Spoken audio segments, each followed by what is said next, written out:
In this video, we will be solving a few MCQs from application of derivatives. I have taken these questions from the miscellaneous exercise of application of derivatives. It is a chapter in the Maharashtra government textbook, 12th standard science mathematics part 2, chapter 2. So let's go ahead with the first MCQ.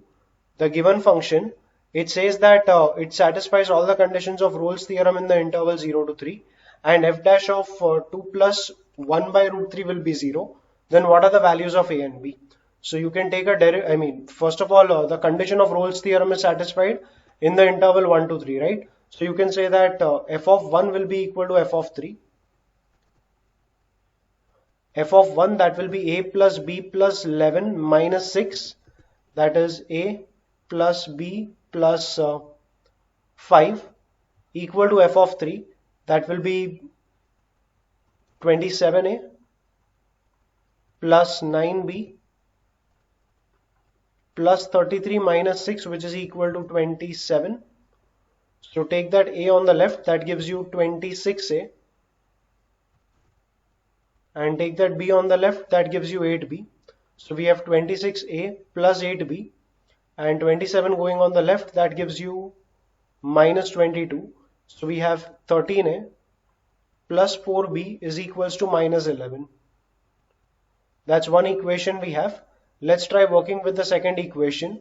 The second equation will be obtained by taking f dash of c and putting c as 2 plus 1 by root 3 and equating the derivative with 0. So f dash of x,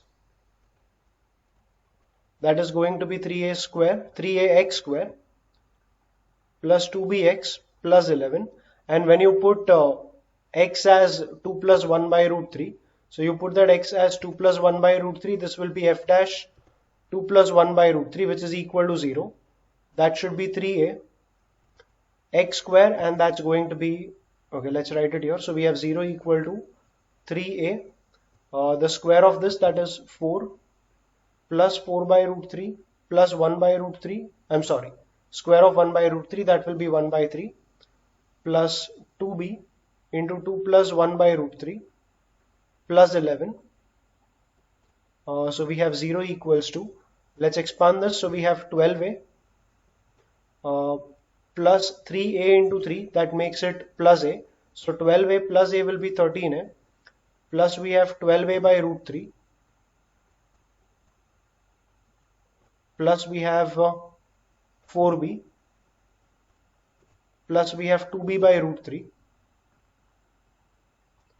plus 11. 13a plus 4b, that is already equal to minus 11.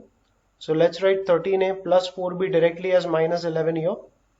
So we have 2a plus 12a by root 3 plus 2b by root 3. Minus 11 plus 11 gets cancelled. So we finally have 12a by root 3 plus 2b by root 3 is 0. We can take 2b by root 3 on the other side, and we have minus of 2b by root 3 should be equal to 12a by root 3. Take that root 3 on the right, and then root 3 and root 3 get cancelled, and we have minus 2b equal to 12a, which tells us that b will be equal to minus 6a. You can put that b as minus 6a in the equation right here, and then when you put b as minus 6a, you have 13a minus 24a is minus 11. 13a minus 24a, that is minus 11a, which is equal to minus 11. So a will be equal to 1. Put that a equal to 1 in the same very equation. So you have 13 plus 4b is minus 11. So take the 13 on the right, and you have 4b as minus 24. So b will be equal to minus 6. A1 and b minus 6. So option A is the right answer. Continuing with the second question. A function f of x is given. You need the minimum value of f. So let's take a derivative first. That will be v, that is x square plus 1 into the derivative of u, which is 2x, minus u, that is x square minus 1 into the derivative of v, which is 2x again, divided by v square, which is x square plus 1 the whole square. Now for maxima and minima, we equate f dash x with 0. So 0 will be equal to the full thing that you have here. The denominator, which is x square plus 1 the whole square, goes on the left, that will give you the numerator value as 0, and in the numerator also this term can then be taken on the left hand side, so that is ultimately going to give you x square plus 1 into 2x. Actually, let's write it in the form of that numerator only. We have minus x square minus 1 into 2x equal to 0. Pull out a 2x common, so that will leave you with x square plus 1 minus x square. I know it's minus x square minus 1, but when you open the bracket, it will be minus x square plus 1 equal to 0.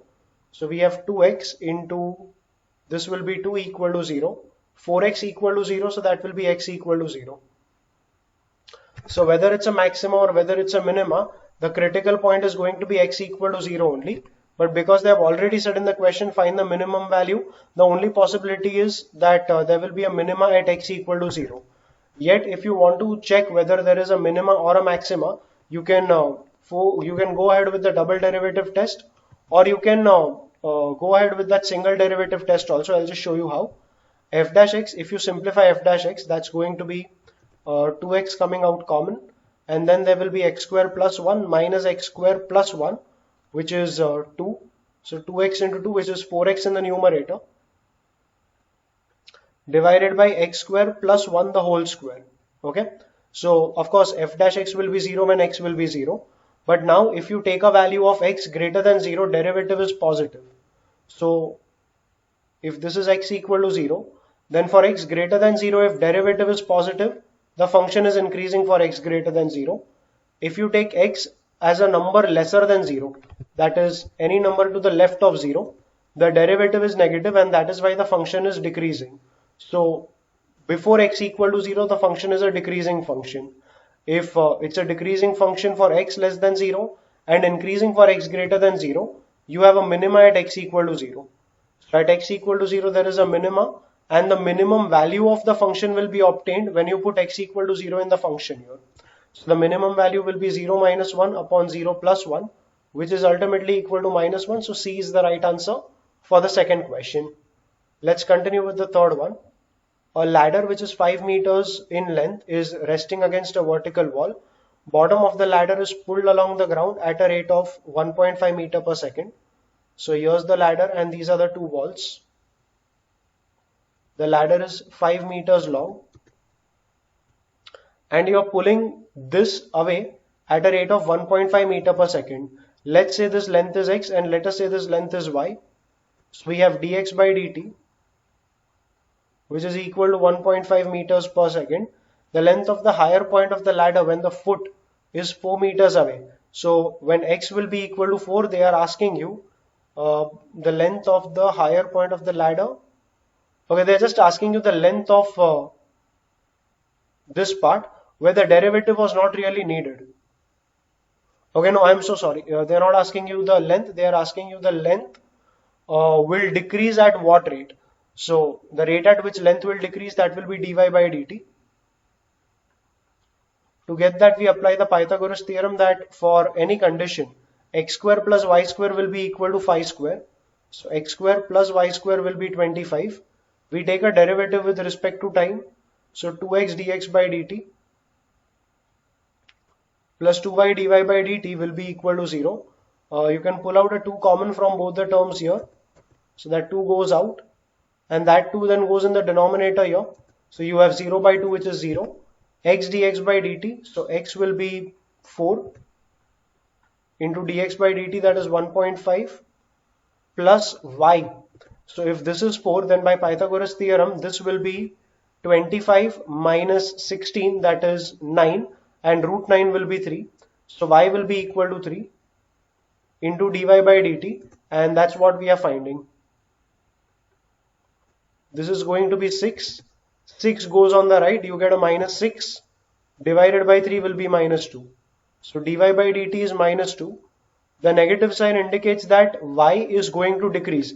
It is obvious because when you pull the ladder here, this point is going to come down, and when this point comes down, the value of y, that is the length of the vertical length here, is going to decrease.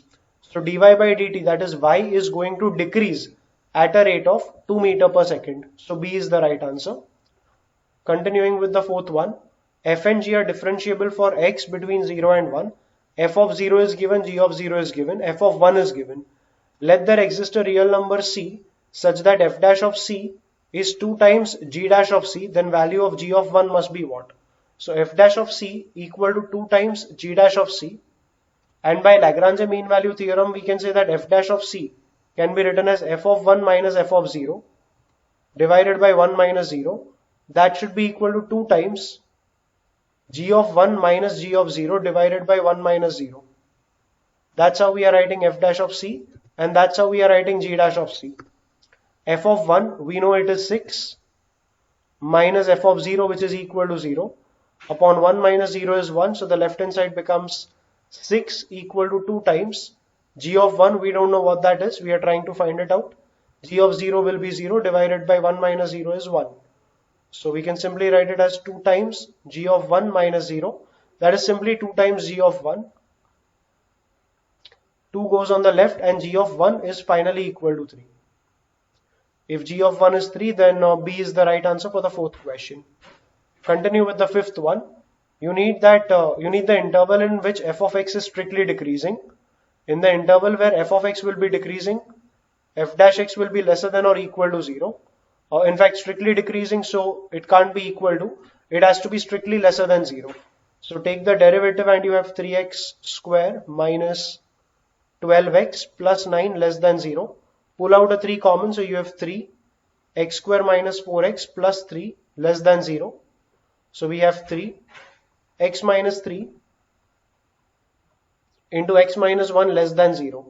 So if you consider this as your number line, the points are 1 and 3. You take any value of x greater than 3, this term will be positive. I mean, both of them will be positive and the product is positive. You take any value of x less than 1, both of them will be negative and the product will still be positive. So for the product to be negative, the values of x have to lie strictly between the two numbers 1 and 3. So x has to lie between 1 and 3 for the given function to be a decreasing function. So the right answer there is option D. And yeah, with that we go ahead with our sixth question. It says that if x equal to minus 1 and x equal to 2 are the extreme points of a given function, then the values of alpha and beta will be what? So the approach is very simple. You take a derivative of this function, equate that with 0 by putting x as minus 1 and x as 2. You are going to get two equations in alpha and beta. Solve them simultaneously to get the final answer. So dy by dx, that's the derivative of the function. It will be alpha. The derivative of log x is 1 upon x, so alpha upon x.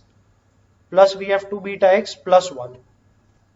We put derivative as 0 and x as minus 1 initially. So that gives us minus alpha minus 2 beta plus 1 equal to 0. That's equation 1. And for equation 2, put x equal to 2 in this equation. So you will have 0 equals to alpha by 2 plus 4 beta plus 1, and that's equation number 2. You can multiply equation 1 by 2, and when you multiply equation 1 by 2, you get 0 equals to minus 2 alpha minus 4 beta plus 2. Add up the two equations, so you have alpha by 2 minus 2 alpha, that will be minus 3 alpha by 2. On the left hand side you have a 0. 4 beta minus 4 beta will be 0, and 1 plus 2 will be equal to 3. So this gives us 3 alpha by 2 is equals to 3. 3 gets cancelled and alpha will be equal to 2. If alpha is 2, you can put that in equation 1. So when you do that, you get minus 2 plus 1, which is minus 1. That goes on the left, so we get minus 2 beta is equals to 1, and beta will be minus 1 upon 2. So alpha is 2 and beta is minus 1 upon 2, and we have that in option C, making it the right answer. Seventh sum, the normal to this curve at 1 comma 1 is going to be what? Be a little don't follow the standard procedure for this question.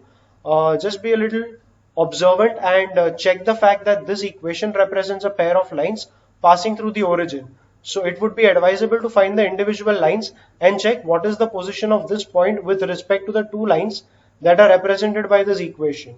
So if you factorize this equation, you will have x square plus 3xy minus xy minus 3y square equal to 0.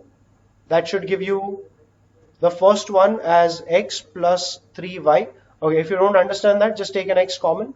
So it's x into x plus 3y minus y into again x plus 3y equal to 0. So you get x plus 3y into x minus y equal to 0. So the first line is x plus 3y equal to 0 and the second line is x minus y equal to 0. Consider this equation as y equal to x and consider this equation as y is equals to minus 1 upon 3 into x. So these are the two lines represented by the given equation, and on the graph the two lines will look like this. Y equal to x is this line and y equal to minus 1 upon 3x. It's a negative slope, so the line is going to be something like this. Okay, so 1 comma 1, it's very clear that it lies on the line y equal to x, so that point 1 comma 1 is here. When you talk of a normal at that point, a normal at that point basically means a line which is perpendicular to y equal to x and passing through 1 comma 1. You want to check where exactly that normal is going to meet the curve again. So if you want to check where the normal meets the curve again, you need the equation of the normal, and it's very clear that the normal is meeting the curve again somewhere at this point. You might say that it's easy to conclude that normal meets the curve again in the fourth quadrant, but we might have made some errors in making the diagram. Okay, because the diagram has not been made accurately. It is only for a representation purpose. So it's more advisable to solve the entire sum and finally from the numbers that you get conclude your final answer. So currently we need to find the point of intersection of the normal, which is this line, with the other line whose equation was y equal to minus 1 upon 3 into x, or I can simply say x plus 3y is equal to 0. So let's find the equation of the normal first. The normal is a line passing through 1 comma 1 and it's perpendicular to the line y equal to x. The slope of line y equal to x is 1. So the slope of the normal is going to be the negative reciprocal of 1, which is minus 1. So slope is minus 1 passing through the point 1 comma 1. Equation will be y minus 1 equals to minus 1, that is the slope, into x minus 1. So this becomes y minus 1 equal to minus x plus 1. Take that x on the left and 1 on the right. So the equation of the normal is x plus y is equal to 2. We are solving it with x plus 3y equal to 0. When you solve the two equations simultaneously, that is when you subtract them, you get minus 2y as 2. So minus 2y equal to 2, it tells you that y will be minus 1. And when you put y as minus 1 in this condition, you have x minus 1 equal to 2, so x will be equal to 3. The point is 3 comma minus 1, and 3 comma minus 1 is a point somewhere out here. Okay. Not really on this line, but this point is the point of intersection. So that normal is meeting the curve again at 3 comma minus 1, which is indeed in the fourth quadrant. So yeah, D is the right answer. But like I said, you can't visually predict that. We might be a little uncertain in our graph plotting. So it is always advisable to solve the entire sum and then make a final conclusion regarding our answer. The eighth one, the tangent to this curve at the point of intersection with y-axis. If you need the point of intersection with y-axis, you will put x as 0. When you put x as 0, you get y is equals to 1 minus e power 0, that is 1. So y will be 0. So point of intersection with the y-axis is 0 comma 0, and you need the equation of tangent at this point. So the slope of tangent will be obtained by finding dy by dx. dy by dx is minus of e power x by 2 into 1 by 2 into 1 by 2. At 0 comma 0, that is when you put x equal to 0 and y equal to 0 in the given equation, you have e power 0, which is 1 into 1 by 2 into minus 1. So dy by dx will be minus 1 upon 2 for the tangent at the required point. So the tangent at the required point will be y minus 0 equal to minus half into x minus 0. So y will be equal to minus x by 2 and x plus 2y will be equal to 0. And that's the equation of the tangent at the required point to the given curve. So x plus 2y equal to 0, and yeah, option A is the right answer. The ninth question says that if the tangent at 1 comma 1 on the given curve is meeting the curve again at the point P, then P is which of the given points? So it's a simple one. To find the equation of tangent at 1, 1, we need the slope of tangent, that is dy by dx at 1, 1. So take a derivative of the given function, and that is going to be 2y dy by dx is equals to x into 2 into 2 minus x into minus 1 plus it's going to be plus it's going to be 2 minus x the whole square.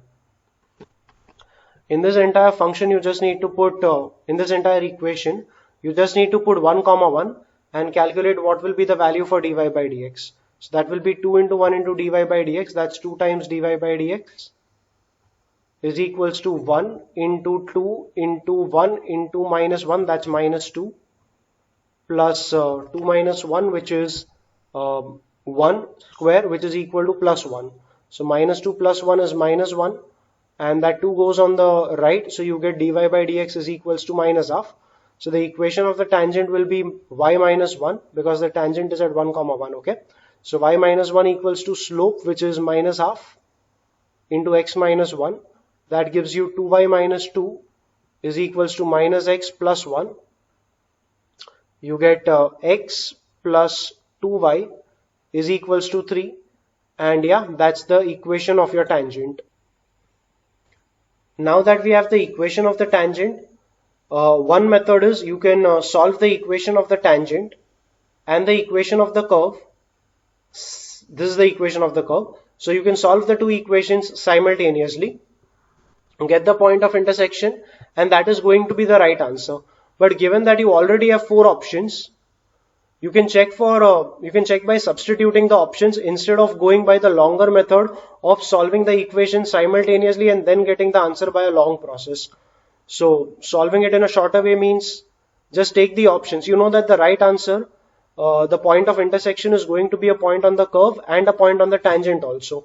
So that point is going to satisfy the curve's equation as well as the tangent's equation. So let us say if the right answer is 4, 4. Then see if it satisfies the equation of the tangent. That will be 4 plus 12, 4 plus 8, which is equal to 12, and that is not equal to 3. So A is definitely the wrong answer because it does not satisfy the equation of the tangent only. What about option B? Minus 1, 2. So minus 1 plus 4, yeah, that's equal to 3. It does satisfy the equation of the tangent, but it may not be our right answer. It needs to satisfy the curve's equation also. So we will have y square, which is 4, and when you put x as minus 1 here, you have minus 1 into the square of anything can never be equal to 4 because this will be positive, and minus 1 into that will be a negative number that can never be equal to 4. So this satisfies the tangent but not the curve. So even B is not the right answer. What about 3, 6? So we have 3 plus 12, which is equal to 15, and that's not equal to 3. So this does not satisfy the tangent's equation, so C is also wrong, and the only leftover option is D, so D is the right answer. Nevertheless, if you want to check, you can check by putting in the points in the equation here. The tangent will be satisfied by the coordinates, and you can put these points in the curve as well, and it will satisfy the equation of the curve also. Looking at the numbers, it's very clear that the verification part is going to be a bit longer. I am leaving it up to you guys. You know the method, so you can verify those numbers by yourself. D will be the right answer, and we are continuing with the 10th question. You need the approximate value of this, so we will use the formula f of a plus h equal to f of a plus h into f dash a. It's very clear that f of x will be taken as tan x, and f dash x in that case is going to be equal to sec square x. The value of a will be 45 degrees, which is pi by 4, and h will be equal to 30 minutes, that is half a degree, and half a degree will be 0.0175 divided by 2, and that too in the negative sense. Okay, so f of a plus h, that will be f of 45 minus 30 minutes, that is f of 44 degrees 30 minutes, which is tan 44 degrees 30 minutes. That should be f of a, that is f of 45, which is tan 45, that is 1, plus h, which is minus 0.0175 divided by 2, that is minus 0.00875, and that multiplied by f dash a, that is f dash pi by 4, which is sec square sec square 45, which is root 2 square, which is equal to 2. So I should have simply written it as 0.175 only divided by 2, because that 2 and 2 get cancelled, and finally tan 44 degrees 30 minutes will be 0.9825. So 0.9825, D is the right answer. So yeah, here's where we are done with all the MCQs from the miscellaneous exercise. I hope that the contents of this video have been helpful to you in your preparations. Do check out other videos in this playlist. Thank you for watching.